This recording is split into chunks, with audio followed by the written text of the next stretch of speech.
Bonjour Valérie, donc en fait tu es infectiologue à la Pitié-Salpêtrière et nous travaillons ensemble pour toutes les problématiques d'infection dans le cadre de pathologies larges et en particulier la sclérose en plaques.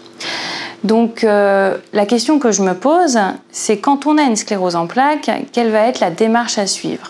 Alors sur le plan, moi, du point de vue neurologique, j'ai envie de dire que le plus important quand on va voyager à l'étranger, quand on va partir dans une zone tropicale, c'est d'en parler, d'anticiper et d'en parler à son neurologue avant. Mais toi, quel est ton point de vue? Merci Elisabeth pour cette question. Donc le plus important, lorsqu'on prépare un voyage en zone tropicale au sens large, il faut anticiper. Donc anticiper, en parler à son neurologue, c'est le premier point pour qu'il puisse y avoir ensuite un conseil d'infectiologie plus spécifique, c'est-à-dire qu'il va falloir évaluer le risque réel encouru par le patient, lié, on va dire, aux conditions épidémiologiques locales. Est-ce qu'il y a une épidémie de telle ou telle maladie en ce moment, des conditions sanitaires et d'hygiène dans le pays, du sujet, de ces maladies éventuellement associées à la sclérose en plaques, des traitements qu'il a déjà reçus, des vaccins qu'il a pu réaliser au cours de sa vie, et puis s'adapter en fonction des pays à une éventuelle obligation vaccinale, ce que l'on peut avoir par exemple pour la fièvre jaune dans certains pays. Tu parlais de vaccination, c'est vrai qu'en fonction de l'endroit où on va voyager, il peut y avoir des vaccinations qui sont recommandées, d'autres qui sont obligatoires.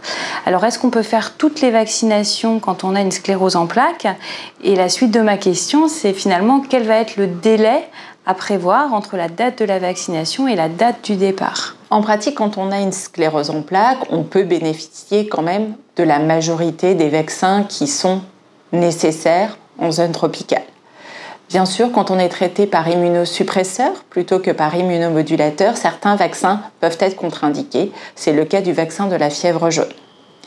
Mais les autres vaccins, en particulier l'hépatite A, la typhoïde, la remise à jour du calendrier vaccinal français avec le DT polio peuvent tout à fait être effectués.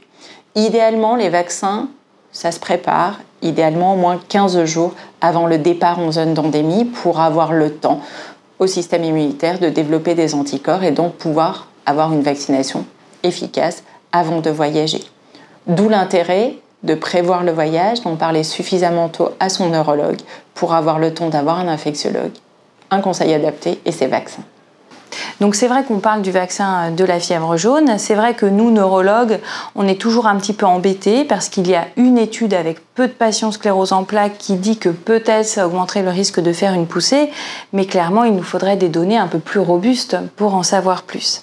Alors quel est ton point de vue infectiologue sur le sujet ? Alors c'est vrai que le vaccin de la fièvre jaune, c'est celui qui nous pose le plus de problèmes parce que c'est un vaccin vivant que l'on va injecter. Donc les patients sous traitement immunosuppresseur ne peuvent pas recevoir le vaccin normalement.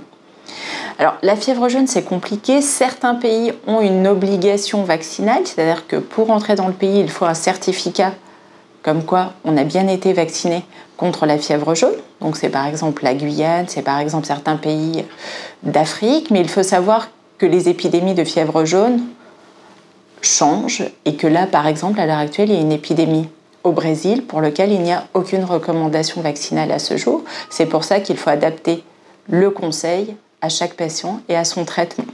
Après, comment réaliser ce vaccin? Sous traitement immunomodulateur, on peut le réaliser sans problème, au moins 10 jours avant le départ. C'est une injection une fois et on est tranquille à vie. Avec un bémol, c'est l'étude dont tu as parlé où il y a potentiellement un risque de poussée. Pour les patients sous immunosuppresseurs, c'est beaucoup plus compliqué. Il faut, lorsqu'on veut vacciner contre la fièvre jaune, arrêter le traitement immunosuppresseur au moins 4 semaines avant, voire 3 mois pour certains traitements, et reprendre le traitement 1, voire 6 mois après pour certaines thérapeutiques. Donc c'est extrêmement compliqué. Il faut vraiment peser le bénéfice-risque pour le patient et vraiment discuter ensemble sur quelle stratégie pour quel patient. Puis de temps en temps, on est amené à dire aux patients qu'il faut changer de destination, trouver un autre pays sans fièvre jaune.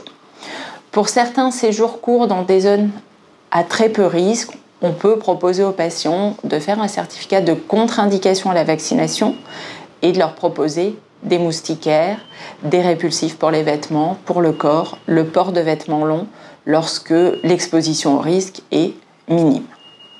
Donc le plus important est d'anticiper pour savoir s'il faut vacciner ou ne pas vacciner le patient, car comme il peut y avoir un risque éventuellement de pousser lorsqu'on arrête un traitement immunosuppresseur pour vacciner, c'est important d'anticiper au mieux pour que le départ se passe et le voyage dans les meilleures conditions possibles.